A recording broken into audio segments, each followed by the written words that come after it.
Адвокатите на Горан Груевски ќе се жалат на пресудата од година и пол казна затвор за случајот Тврдина, најавија денеска по завршувањето на рочиштето, како што рекоа тие очекувале ослободителна присуда. За Груевски судиката рече дека како олеснителен факт се цени тоа што тој бил семеен човек, а како отежнителни тоа што со директно умисла го иницирал ништењето на документите што го искористил својот авторитет во службата за да ја формира незаконската комисија.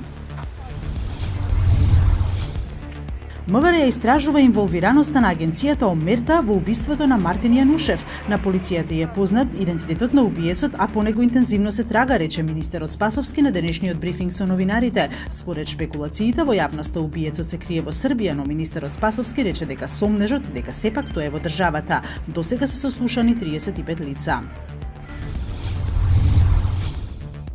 Централните и локалните власти, невладините организации, приватниот сектор и домакинствата по денешниот состанок за координирање и усогласување на активностите за намалување на загадувањето на амбиенталниот воздух во Скопје соопштија дека дошле до 3 предлози за надминување на проблемот. Домакинствата да ги променат застарените печки кои функционираат со огревно дрво со печки на пелети, инвестирање во изолација на домовите и што повеќе домакинства да се приклучат на централно грејење.